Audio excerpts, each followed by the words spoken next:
Hablando del hormigón fresco, ya hemos descrito lo que es las características, dos de las características principales, que son la consistencia y la plasticidad.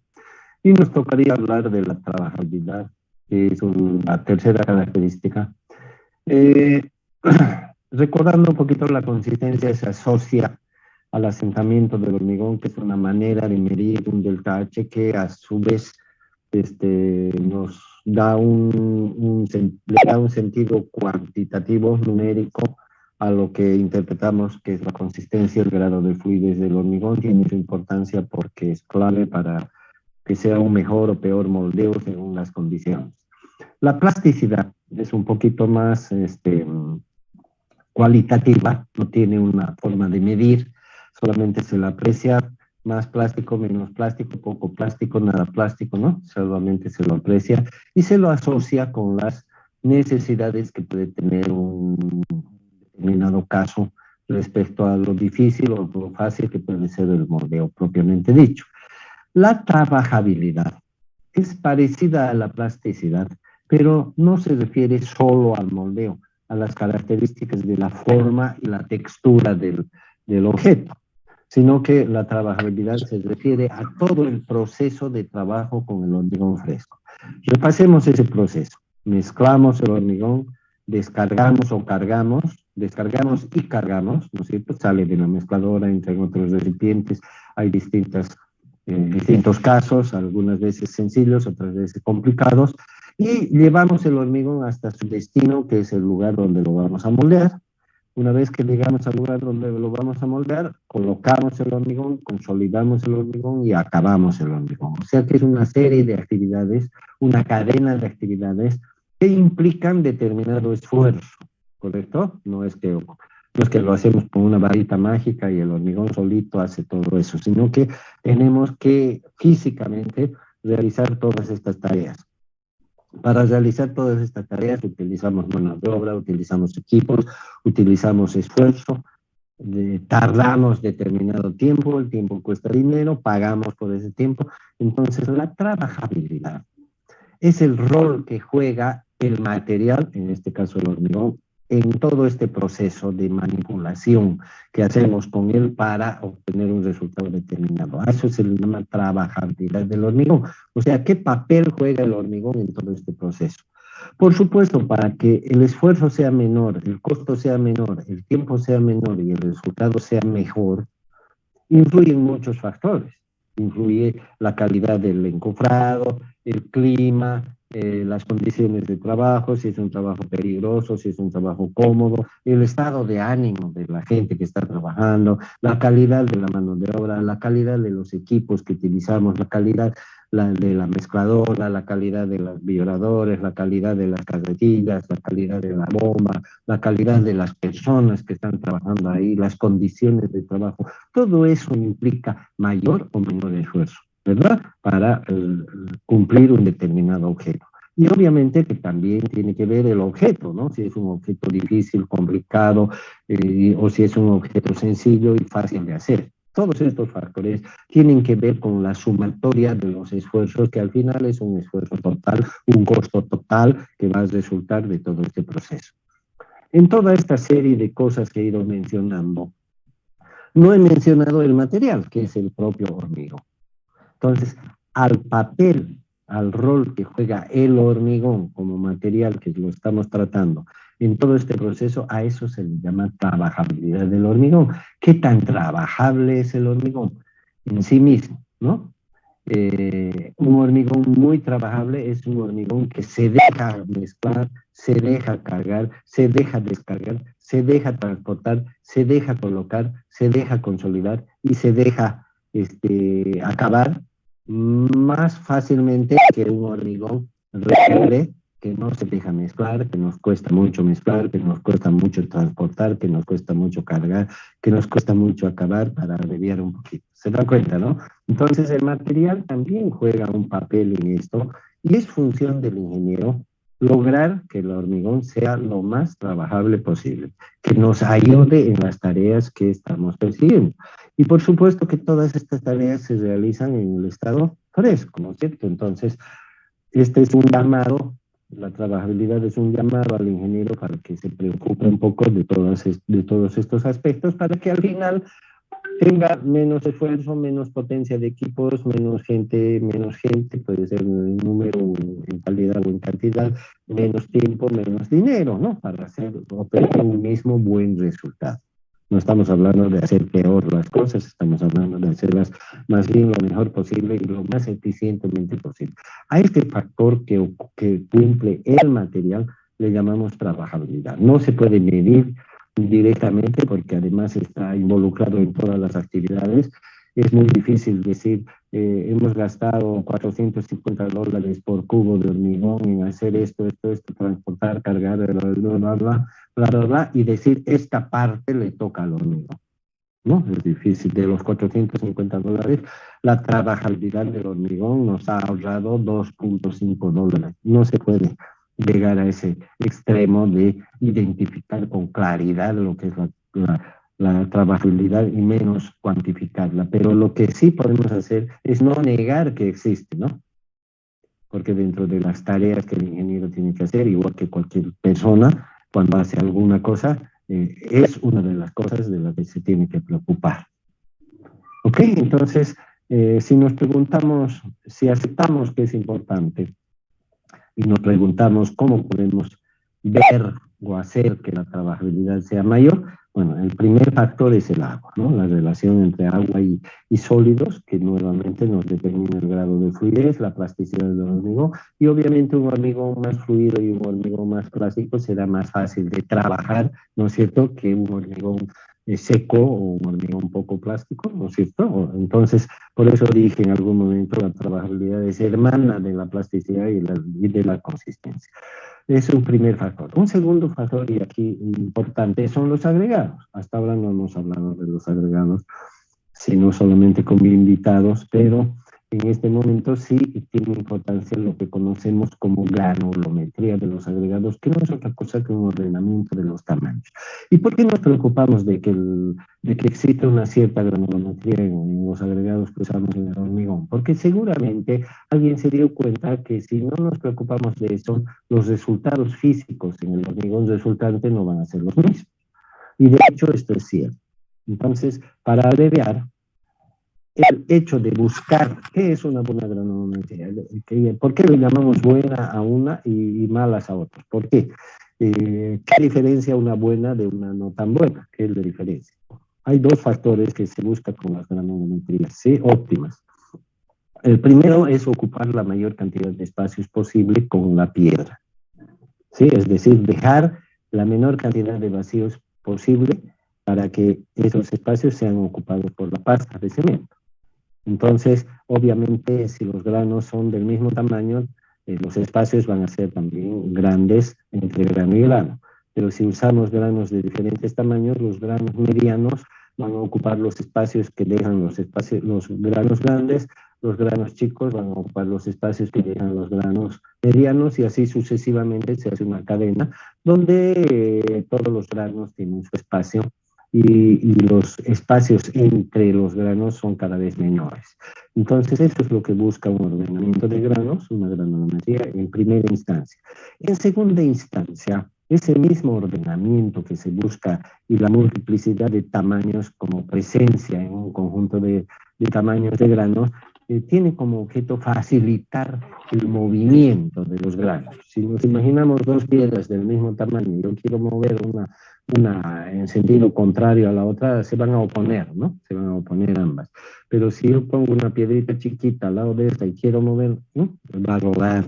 Entonces, ese principio del rodamiento, conocen todos un rodamiento, ¿no es cierto? Tiene un montón de esferitas chicas que permiten que el rodamiento, que es una pieza mayor, gire sobre ellas.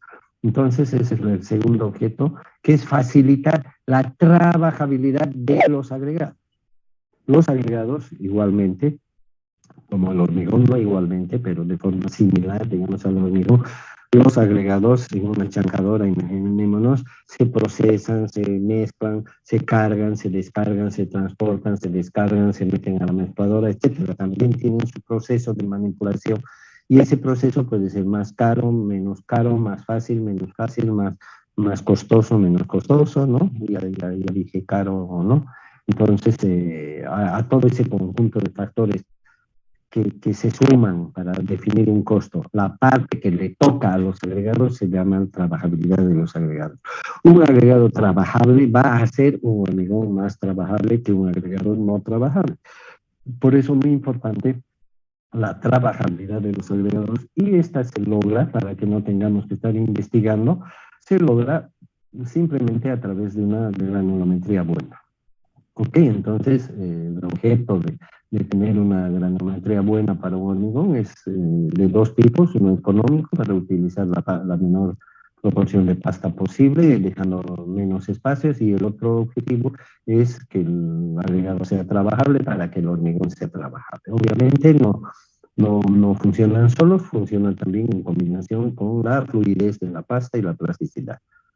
No sé si hay alguna duda sobre esto, no se puede medir, se aprecia nada más y es un objetivo del ingeniero. No sé si hay algún comentario, alguna cosa respecto a esto para pasar al siguiente tema. Con esto cerraríamos todo lo que es hormigón fresco. Hay otras cositas menores, las pueden leer, no son, en la práctica no son esenciales, no, tampoco están de más, pero tenemos tiempo y espacio limitado. De todos modos, si hay alguna pregunta, comentario, estoy a su disposición.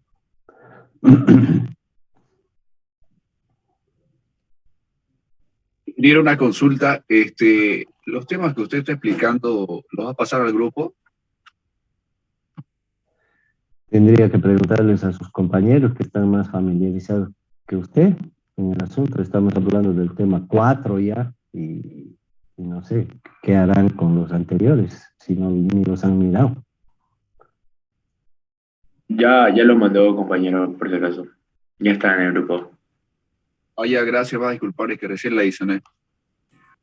Claro, ese es un problema de la universidad, ¿no? Y de la carrera, y de la facultad, y de la carrera, y no sé, los más perjudicados son ustedes, ¿no? Pero no sé, nunca reclaman, nunca dicen nada, es una cosa que debería resolverse. Eh, no sé por qué se siguen adicionando cuando ya las clases empiezan, eso yo no entiendo por qué. Es como si un campeonato de fútbol se siguieran inscribiendo, ¿no? Después de que ya empezó el campeonato, ya pasaron 3, 4 partidos y sí, se siguen inscribiendo.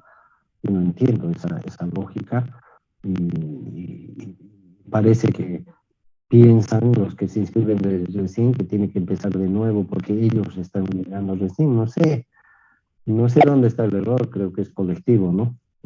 Pero bueno, mientras sigamos con esas cosas, nunca vamos a ser mejores jóvenes, porque una golondrina no hace verano, ¿no? Si no cambiamos todos, no va a cambiar nunca esto. Nunca. Bueno, pasemos al siguiente tema. Estamos hablando del hormigón endurecido. Por definición, ¿qué es un sólido? Un sólido es esta mesa, ustedes no la ven, pero ven las paredes, ven el techo de donde están, ven el piso, lo pisan, lo sienten, es duro, ¿verdad? Entonces, ¿cuáles son las características básicas de los sólidos? Lo primero, que tienen forma, ¿no es cierto? Forma de pared, forma de columna, forma de techo, forma de piso, etc. Tienen una forma definida, a diferencia del hormigón fresco, que no tiene una forma definida, es una masa amorfa. Forma.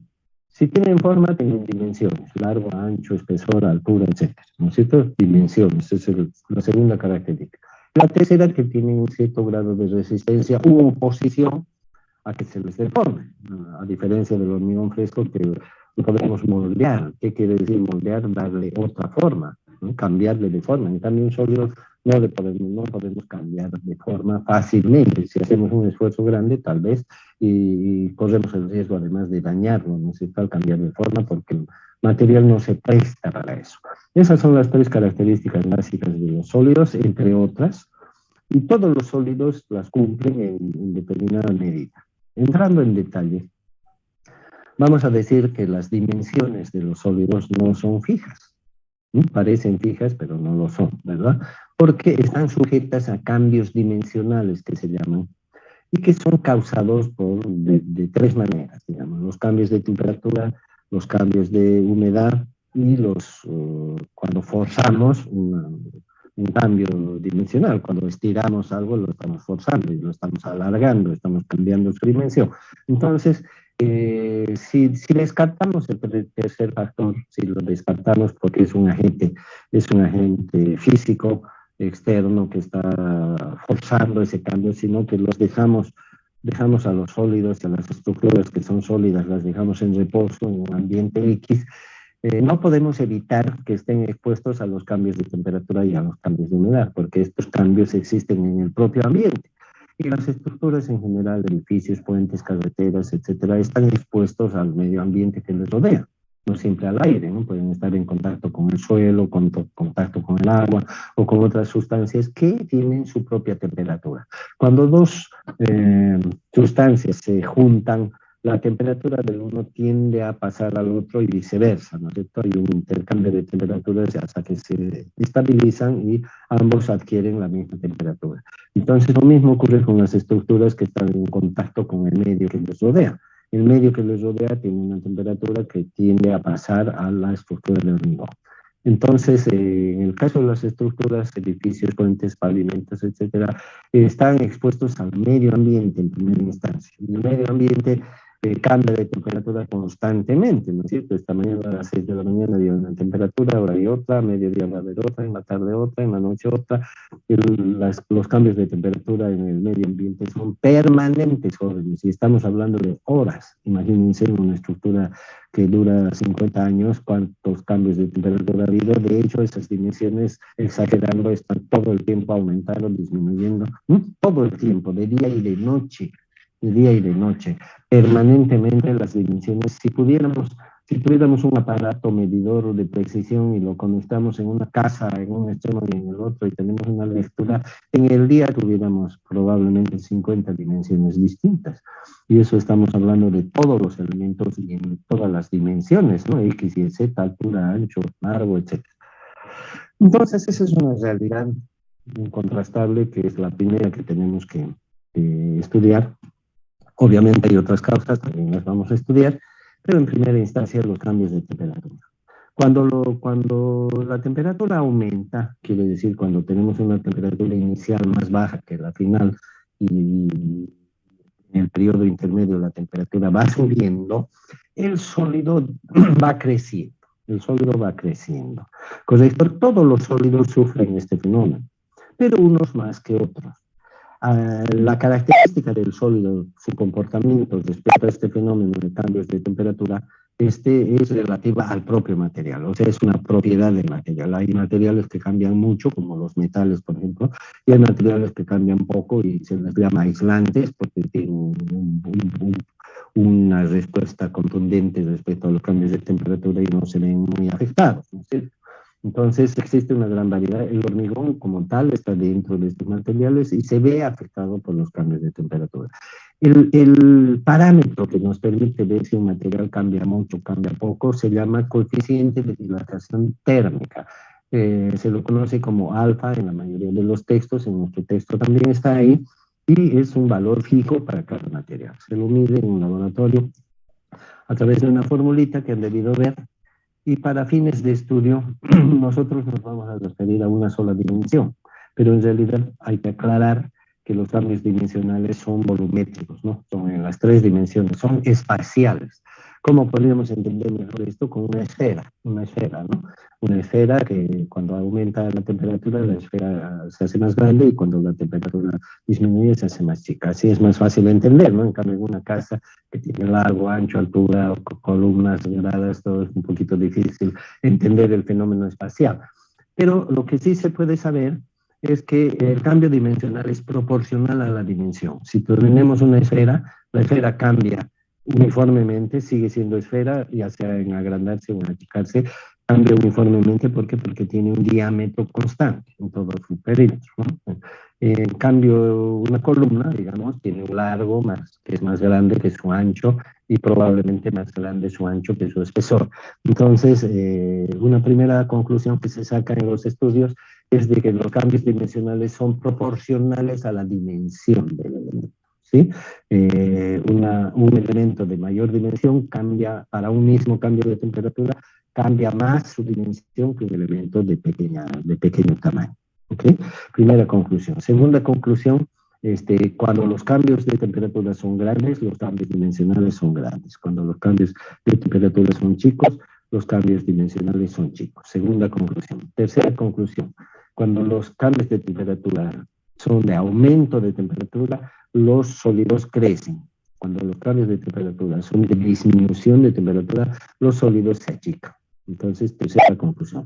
Cuarta conclusión, de que un determinado material se sufre estos fenómenos en proporción a su coeficiente de dilatación. Entonces, de ahí nos sale la fórmula que nos dice que el cambio dimensional es igual a alfa, que es el coeficiente de dilatación, multiplicado por la dimensión del elemento, o sea, hay una proporcionalidad ahí. Delta L va a ser mayor si L es mayor, si llamamos L a la dimensión, y multiplicado por delta T, que es el cambio de temperatura. Si el cambio de temperatura es positivo, delta L va a salir positivo. Si el cambio de temperatura es negativo, es decir, que disminuye la temperatura, el cambio dimensional va a ser negativo. Entonces, con esa relación podemos determinar, ¿sí?, aproximadamente, obviamente, la dimensión o la magnitud de los cambios dimensionales de cualquier objeto, siempre que estemos hablando de alfa, el mismo material en todos los casos, ¿no? Si es otro material, tendremos que cambiar de coeficiente. Ok, entonces, de esa manera, podemos establecer los cambios dimensionales que pueden sufrir una estructura determinada. Para ello, si ustedes se fijan en esta fórmula, alfa es constante. L es un valor que tenemos que definir nosotros. Por ejemplo, si es un pavimento, L puede ser 30 metros, 40 metros, 45.57, 50, 60, 70 metros, etc. De un edificio igual puede ser 10 metros, 20 metros. L es un valor que definimos nosotros. Y el otro valor es delta T, que es el cambio de temperatura que va a estar expuesta a la estructura. Ese valor no tiene nada que ver con nosotros, es un valor si es que el ambiente fuera el clima, el medio ambiente natural, entonces los cambios de temperatura simplemente ocurren, y lo que tendríamos que hacer es predecir cuál va a ser el delta T que va a estar expuesto a nuestra estructura. Esos son los tres parámetros. Uno fijo, entonces, el alfa, otro L, que lo fijamos nosotros, y otro el delta T. No hablemos del coeficiente porque es fijo, constante, hablemos de L. L es un valor que nos va a permitir obtener delta L, y obviamente delta L va a ser más grande si L es más grande. Entonces, ¿qué nos conviene? ¿Qué pasa cuando hay un cambio dimensional en la masa de un sólido? ¿Qué es lo que pasa realmente? Si una esfera, imaginémonos una esfera, aumenta de volumen porque el cambio de temperatura sea positivo, aumenta de volumen, ¿qué es lo que vemos que cambia más? ¿Qué es lo que percibimos que cambia? La superficie, ¿no? Porque estamos viendo el perímetro de la esfera. No vemos el interior de la esfera, a menos que sea transparente. No vemos el interior. Entonces, en el interior los cambios también son proporcionales al diámetro de la esfera. Por lo tanto, en el centro de la esfera el cambio va a ser nulo. En el punto central de la esfera el cambio va a ser nulo. Y a medida que vamos hacia afuera el cambio va a ser mayor. ¿Correcto? Por lo tanto, podemos decir que el delta L va a ser más grande mientras L sea más grande, como ya lo establecimos antes. ¿Qué tan peligroso es que el cambio dimensional sea muy grande? Esa es la pregunta para las estructuras. ¿Qué daños puede sufrir una estructura si es que cambiamos de dimensión demasiado? ¿Qué es demasiado? ¿Qué es poco? ¿Qué es mucho? Ahí está la pregunta. De manera que otra vez centremos nuestra atención en la esfera. Cuando vemos una esfera y empezamos a aumentar la temperatura y la esfera empieza a crecer, ¿qué es lo que más cambia de dimensión? El perímetro, ¿verdad? La cáscara. Si fuera un globo, el globo es lo que cambia más de dimensión.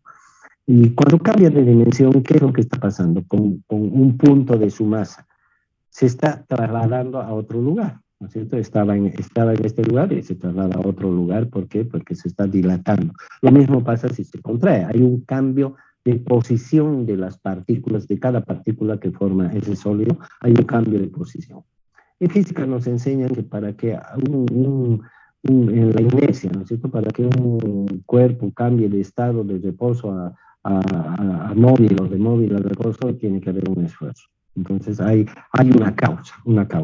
En este caso la causa es el cambio de temperatura. Y también en física nos indican que para toda acción hay una reacción. Entonces Esa partícula que tiende a moverse se opone a ese movimiento. Ahora, ¿en qué grado ese movimiento puede ocurrir sin causar ningún daño?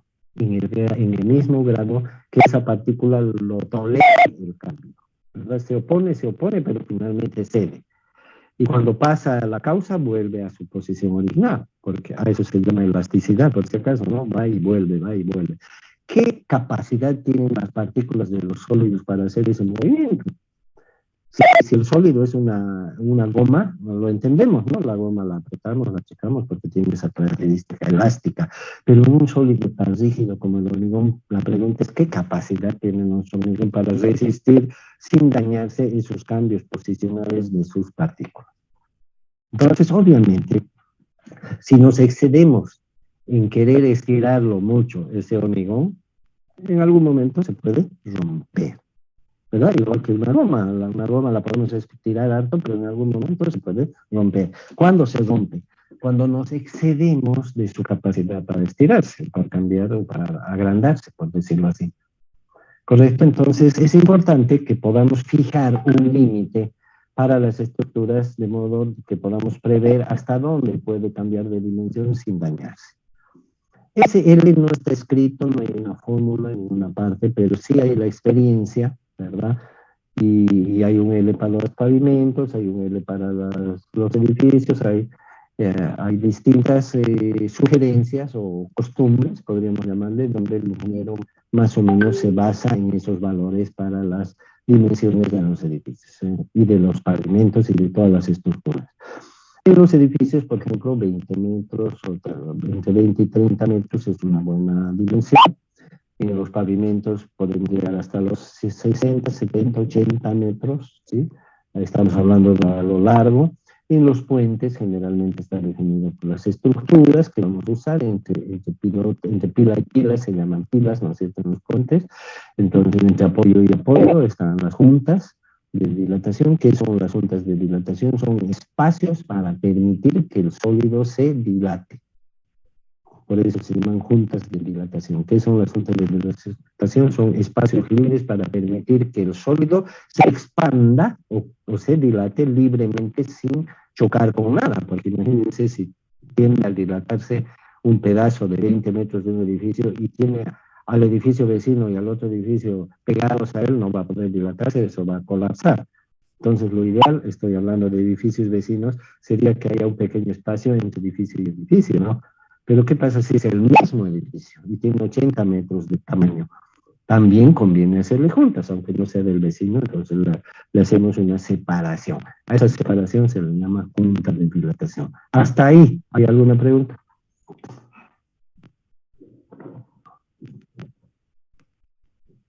Entonces, en resumen, estamos determinando predeterminando, porque estamos haciendo el diseño del edificio, el diseño del puente, y nosotros vamos a determinar el valor de L. Y por consecuencia también estamos determinando el valor de delta L, porque en la fórmula con L se obtiene delta L. Y además está alfa, que ya lo conocemos, y nos faltaría determinar el delta T. ¿Cómo se determina el delta T? El delta T de un edificio en Potosí no va a ser el mismo delta T que un edificio en Santa Cruz, ¿verdad? ¿Por qué? Porque las temperaturas son diferentes, los rangos de temperatura son diferentes. ¿Y de cómo sabemos cuál va a ser el delta T para un edificio que estamos proyectando si el edificio todavía no existe? Y de hecho lo estamos proyectando para que el edificio dure 20 años, 30, 40, 50, 100 años a futuro. De manera que no vamos a saber a qué temperatura va a estar expuesto. Pero ¿qué podemos hacer ante este problema?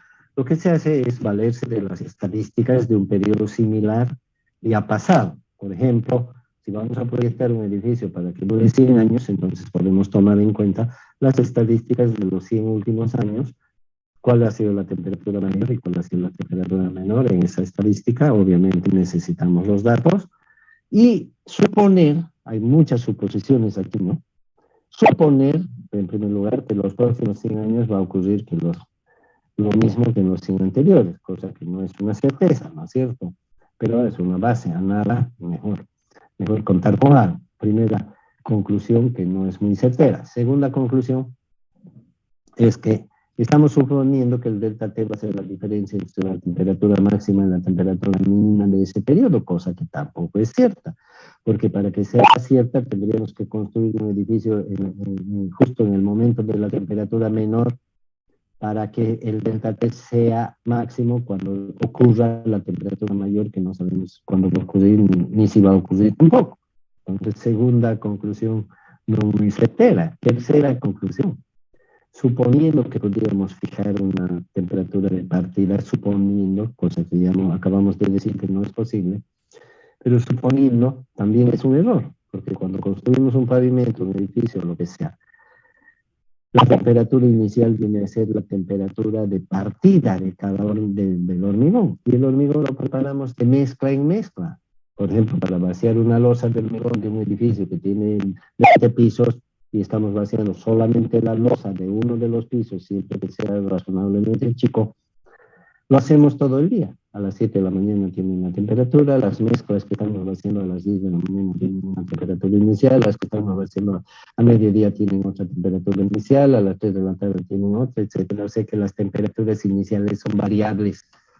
Y aunque tengamos una temperatura final común a todos, cosa que tampoco es cierta, y aunque tuviéramos una temperatura final a todos, no va a ser necesariamente el mismo delta T, ¿no? Puesto que la temperatura inicial es distinta. Conclusión de las 3 o 4 últimas cosas que he estado especulando, no hay una certeza sobre el delta T que se puede aplicar a un diseño, a un proyecto de un edificio, de un pavimento, de un puente. No hay manera de determinar un delta T que sea preciso. Y en la ingeniería se nos presentan muchísimas de estas dudas, incógnitas y problemas por resolver y por predecir, que no tienen una respuesta, una fórmula, ¿no? Entonces el ingeniero tiene que optar por una decisión. Y generalmente esas decisiones, no generalmente, siempre tienen que tender a la seguridad de lo que se está haciendo, nunca en contra, ¿verdad? Por lo tanto, esos delta T generalmente van a ser exagerados, ¿no es cierto? Un poco fuera de lo que realmente ocurra, pero eso está en beneficio de la estructura porque no, mientras más nos alejemos de forzarla a que tenga algún riesgo, mejor, ¿no es cierto? Entonces, de esa manera se determina el delta L para las diferentes estructuras de hormigón que se construyen. ¿Por qué necesitamos saber el delta L? Porque obviamente tenemos que dejar esos espacios libres entre pedazo y pedazo de la misma estructura. Pedazo y pedazo de edificio, pedazo y pedazo de pavimento, pedazo y pedazo de túnel, pedazo y pedazo de puente o de lo que sea. ¿Algún comentario hasta aquí? Ingeniero, buen día. En el tema de la junta de dilatación que dice que son separaciones, ¿esas separaciones se lo hacen? ¿Son cortes? ¿O qué son? ¿O son por bloques esa separación? Bueno, a eso le podríamos llamar el cómo hacerlos, ¿no? O sea, las técnicas para dejar esas separaciones. Pero siendo separaciones bastante grandes, como por ejemplo en un pavimento que tiene entre junta y junta hay 80 metros, por decir, la junta llega a ser de unos 5 centímetros, más o menos. Entonces, siendo unas separaciones tan grandes en los edificios, pueden ser de 3 centímetros, 2 centímetros, etcétera, apreciable, ¿no? Tamaño apreciable. Entonces, generalmente se las construye por separado. No se corta ni nada, sino se las construye por separado. Si yo tengo un edificio largo, por ejemplo, los módulos antiguos de la universidad, los que están en 222, creo que si se fijan, son separados, ¿no? Es un solo módulo, pero tiene 2 edificios y unidos por unas escaleras, ¿no es cierto? Que es por donde se sube. Ahí existe una junta. Si algunos ratos se molestan en curiosear un poquito, van a ver que hay una separación entre un edificio y el otro. Claro que en este caso es discutible cómo están hechas, pero en realidad es una separación física total, desde los cimientos. Es como si construyéramos 2 edificios. Como si construyéramos un edificio, yo puse el ejemplo hace un rato, un edificio y el de al lado es el vecino, pero da la casualidad que son iguales, supongamos. Entonces, en medio de los dos hay un espacio. Y ese espacio tiene que ser mínimo de delta L. Eso aclara la figura, ¿no es cierto? Son espacios libres. Ahora analicemos los espacios libres. En un puente no pasa nada, ¿no? Un espacio libre, todo está libre, arriba, abajo, no hay mucho problema. Si llueve y se llena de agua la capa superior y cae abajo, no pasa nada, porque igual el agua le entra por los lados y por todos lados. No hay mucho problema, así que en los puentes se suele dejar ese espacio libre. En un edificio no es lógico que dejemos un espacio en una habitación, partiéndola en la mitad y que nos acerquemos ahí al piso para ver abajo, ¿no? ¿Qué está pasando? O para ver el cielo, si está nublado o no. No es lógico, ¿no es cierto? Entonces, normalmente las juntas de dilatación en los edificios se hacen no en medio de los ambientes, sino detrás de la pared de los ambientes. Entonces, donde acaba el ambiente está su pared, enseguida está la junta y enseguida está la otra pared del siguiente ambiente. O sea, que los que están en los ambientes no se dan cuenta que hay dos paredes y entre medio hay una junta. Pero hay espacios en los que no se puede evitar que la junta los divide en dos, por ejemplo, los pasillos. De hecho, creo que en el texto tenemos algunas fotos de esas, donde se nota claramente donde hay juntas, porque es un pasillo largo y ese largo tiene que haber una o más juntas. Entonces, ¿qué tratamiento se les da a esas juntas para que no estén desnudas, ¿no es cierto? Para que no sea un hueco, que además de feo sería incómodo, entraría el viento, la lluvia, todo por ahí. Entonces se le da distintos tratamientos según dónde están. Pueden estar arriba en el cielo raso, pueden estar en las paredes o en el piso. Si leen un poquito van a ver que hay distintas maneras de tratarlas, de modo que estéticamente se vean bien. En algunos casos se les rellenan con materiales que se pueden formar junto con la junta. En otros casos, cuando se usan revestimientos, como por ejemplo para el cielo falso, que se colocan placas de distintos materiales, entonces se hacen juntas, ¿no? Así, en vez de ponerlas a tope, como estoy mostrando, se pone una encima de la otra, superpuestas, de modo que cuando las partes se mueven, la junta también se mueve y dentro de la habitación no se nota nada, ¿no? Y también están las tapajuntas, ¿no? Ya han debido ver alguna vez y en las fotos están, que son mmm, materiales alargados, planchas, por decirlo de alguna manera, planchas que tienen la misma forma que la junta y el mismo largo, pero más ancho, porque tienen que tapar el hueco y están fijadas en un solo lado. De manera que cuando las partes se juntan, no lo mismo que dice, está aquí la tapa junta, ¿no? En determinado momento está tapando el hueco, pero cuando se mueve, ¿no? Se mueve junto con las partes, porque está fijada a un solo lado y el otro lado es libre. Entonces, distintas técnicas en el caso de los edificios. En el caso de los pavimentos, el tema es un poco más delicado.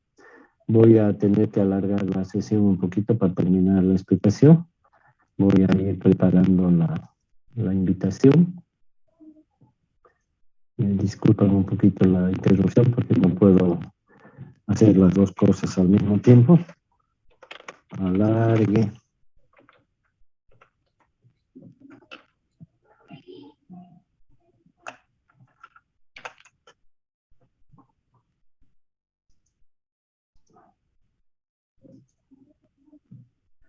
Ya lo tengo. Entonces, les voy a poner una invitación en el grupo y voy a seguir en lo otro hasta que se acabe, ¿no? Y luego ya se conectan a la otra.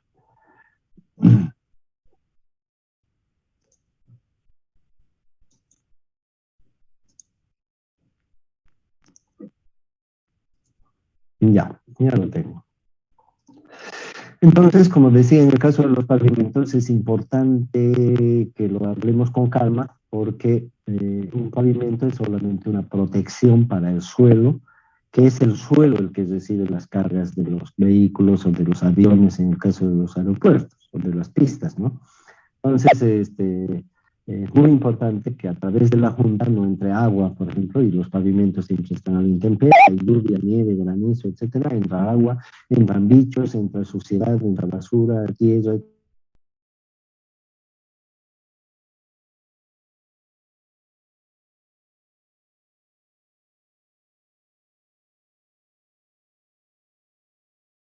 Compactación, ¿verdad? Pero esta condición en un suelo que está expuesto como los caminos de tierra, por ejemplo, no dura mucho, ¿no? Porque llueve, se satura el suelo, vienen las llantas de los vehículos, el peso de los vehículos, los hunde, los deforma, etc.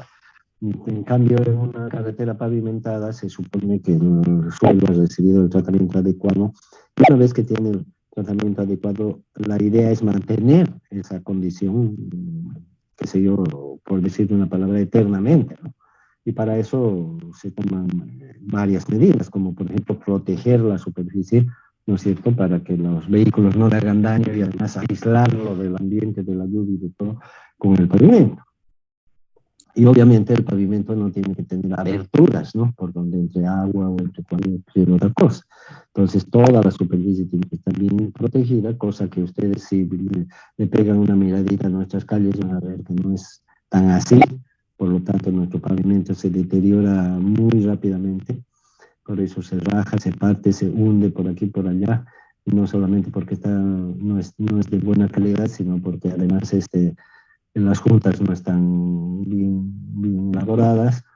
Entonces es muy importante en los pavimentos, particularmente las juntas de dilatación, que son aberturas grandes, ¿verdad?, darle un tratamiento adecuado. Entonces, una de las maneras de tratar estas juntas es rellenarlas con un material que se llama elastomérico, y es un material que tiene la propiedad de ser elástico, ¿no? De ahí viene su nombre, y se deforma junto con la junta. Entonces, si las partes se juntan, el material se achica, y si las juntas se separan, el material se agranda, pero no se desprende de donde está adherido.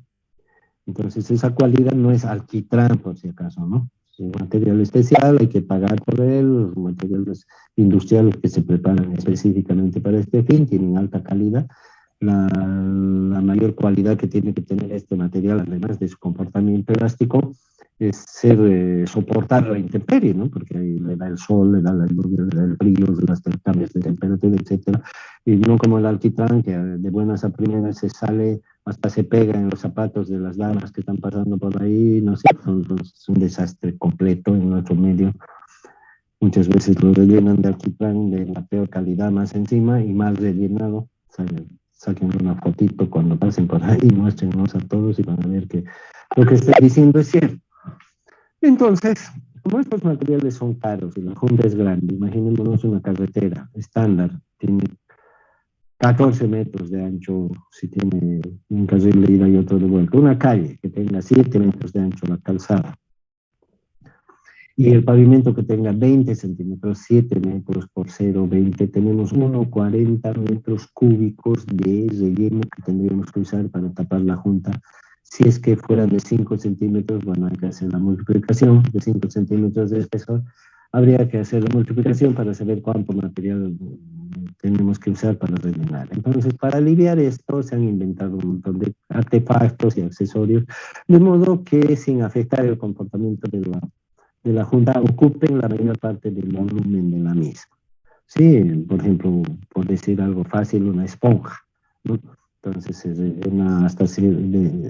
cierta altura para abajo se coloca una esponja, de modo que cuando la junta se achica o se agranda, la esponja también se acomoda a esa dimensión, y nos permite que vaciemos el material elastomérico encima de la esponja, y así ya no tiene que rellenar toda la junta.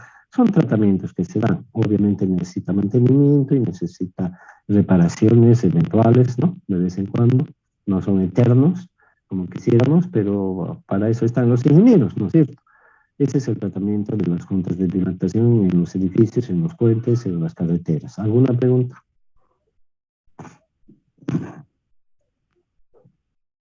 ¿No hay nada? Ingeniero, ¿el alquitrán es dañino para el hormigón? Perdón, ¿puede repetir? ¿El alquitrán es dañino para el hormigón? No, para nada, pero no es el material más apropiado para rellenar las juntas.